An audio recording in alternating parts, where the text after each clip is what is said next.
This is a favorite time of year for making jams and jellies, preserves, conserves, marmalades, and fruit butters.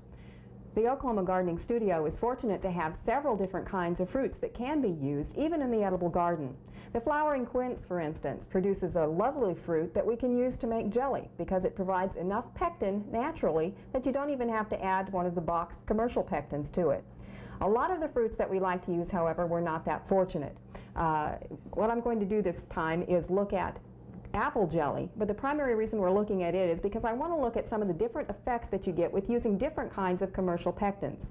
Now, many of us have for a long time used just the regular type of powdered or liquid pectin that are available. These two are different, and you can't interchange one for the other when you have a recipe. You can use any kind of powdered pectin in the recipe, but you can't substitute a liquid pectin in it. The difference is because they're added at different stages during the cooking. The powdered pectin is added to the dry ingredients or to the liquid ingredients and stirred in before you bring it to a boil. The liquid is added after it comes to a boil, and so that's the primary difference and the reason you can't substitute.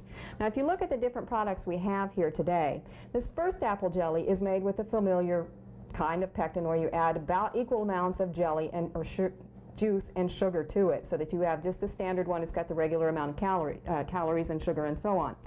Now, to this one, you need to be very careful when you measure to make sure that you have the proper portion of ingredients. You need to have, to make a jelly, you need to have acid, pectin, sugar, and water. And water usually is in the form of the juice. If any one of those is out of whack, you probably won't get a gel to form. So you can't reduce the amount of sugar, hence you can't reduce the amount of calories by doing any substitutions or reductions. These other three are made with reductions in the amount of sugar. This particular one is a brand that uses no sugar. Now, you notice the difference in the clarity of the jelly.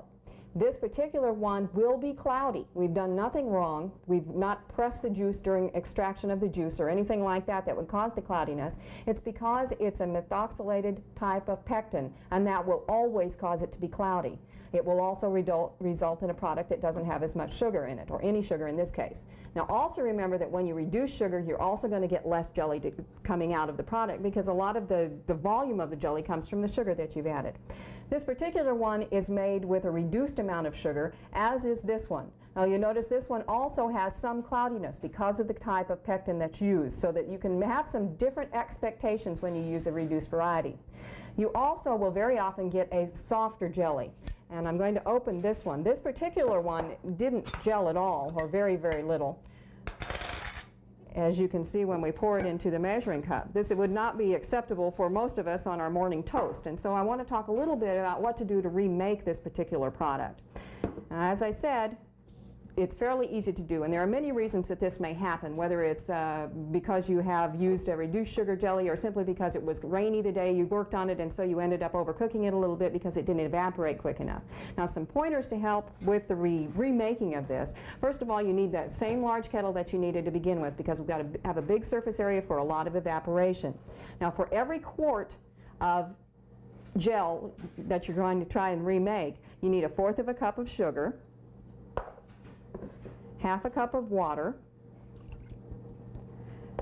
2 tablespoons of bottled lemon juice, because we need to make sure we have enough acid in there for the gel to form, and then 4 tablespoons of powdered pectin. You'll need to measure this out, because this will be more or less than you'll have in an entire package, so you won't need the entire package.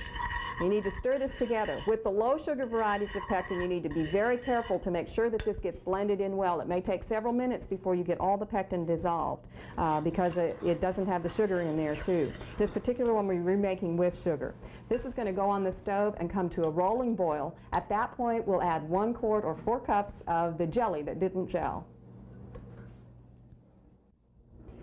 Rolling boil is one which can't be stirred down. It needs to be at a rolling boil for 30 seconds, then take it off the heat. As quickly as possible, you need to skim the foam off the top, and once that's been done, then you need to get it as quickly as possible into your canning jars. Fill those to within 1/4 to 1/8 inch of the top and process them. Those with less sugar will need to be processed longer in many instances. Those with sugar will need to be processed at least 5 minutes. For those of you who live at 1,000 feet or less sea level, those of you who live between 1,000 and 6,000 feet will need to process for 10 minutes in a boiling water bath canner. Enjoy jelly this summer. For Oklahoma Gardening, this is Barbara Brown.